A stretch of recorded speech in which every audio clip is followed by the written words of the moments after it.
Welcome to Microfinance Podcast, bringing microfinance to your screen. This episode is produced by MicroSave together with ShoreBank Exchange.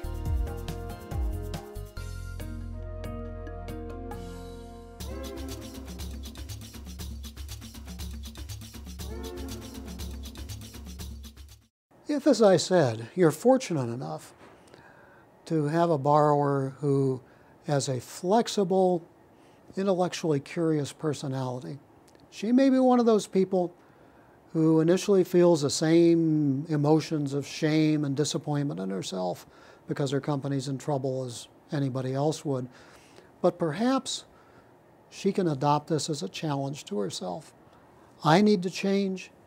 What are the changes I need to make in order to rescue my company, which has become a problem loan at the financial institution?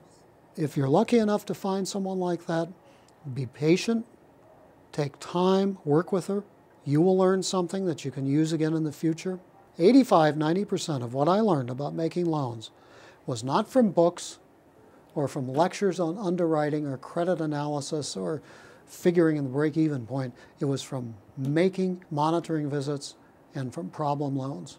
If you are not lucky enough to have someone who is flexible enough and adaptable enough to change and to be able to rescue her company by making those changes in time. In other words, if you're dealing with the majority of borrowers, I'm afraid, one thing to look out for is if they're willing to try and save their company. They will tell you that they will work 18 hours a day, that's a given, but that they will do something in particular. I'll improve that number. I'll improve those collections of receivables. Fine and good, but the thing to watch out for is that they will attempt to hide. What do I mean? Well, it's human nature when we're in trouble to try and run for what we do best. Immerse ourselves in something that we know we can perform at. I've seen this most with sales, because most small business people are interested in selling their product or their service. By nature, they're pretty good salespeople. And besides, selling means contacting customers. That's a diversion from where the source of all this shame, your office, your company. You may not be analyzing what those sales are costing you. You may not be analyzing the production problems in your workforce or the lack of good supervision, which is your fault. Your borrowers will tend to hide and find solutions in that which they do well. And you, as a lender, are going to be inclined, in human terms, to grab for any signs of hope. Okay, Arkady says that he'll get more sales. And if the gross margin continues to be this and that, then more sales will probably, just barely, solve the problem, and he'll be able to repay the bank. Okay, I'm not saying it won't work. It may work, but be careful that he doesn't spend all his time just grabbing at new sales. Finally, a word on workouts. Workouts are what happens when a problem is deepened. They really can't pay. The company may or may not go bankrupt, but they're in a bad situation. You, as a lender, have almost no room to maneuver now. No room. The walls have closed in, and they're as close for you as they are for the borrower. What can you do to improve the loan? Very, very little. If you have any leverage, it probably only consists in something that the borrower is afraid to lose. Well, his house or her house, if they pledged it for the loan. But you'll never be able to sell collateral for what you think you should be able to. The value of collateral in a workout situation is like ice cream in the summer sun. It just melts away. So make your best guesstimate of what the liquidating value of your collateral is, and then apply another 25 or 30% more to it.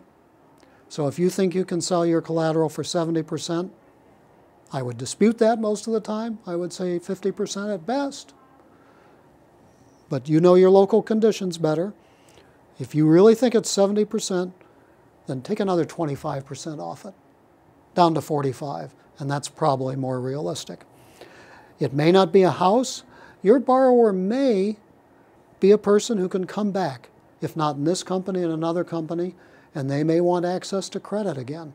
They may need credit from your institution for a loan to send a child to school, for a mortgage to buy a house or a flat.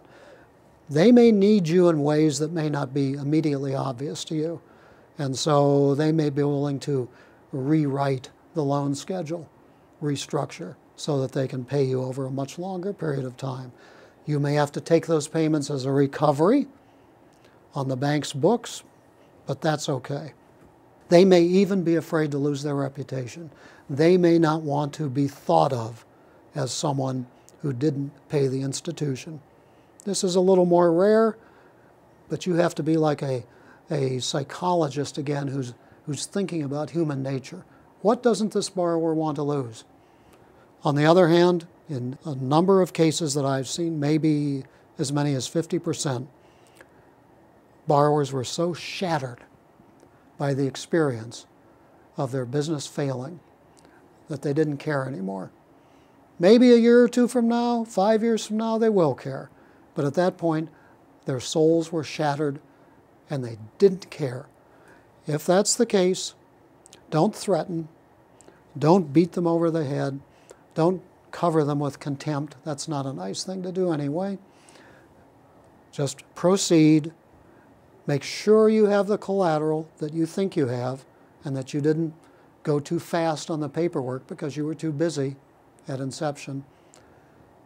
Tell the authorities, whomever you report to, give them a realistic estimate, but maybe a little bit lower estimate than the most optimistic, and proceed and get it over with.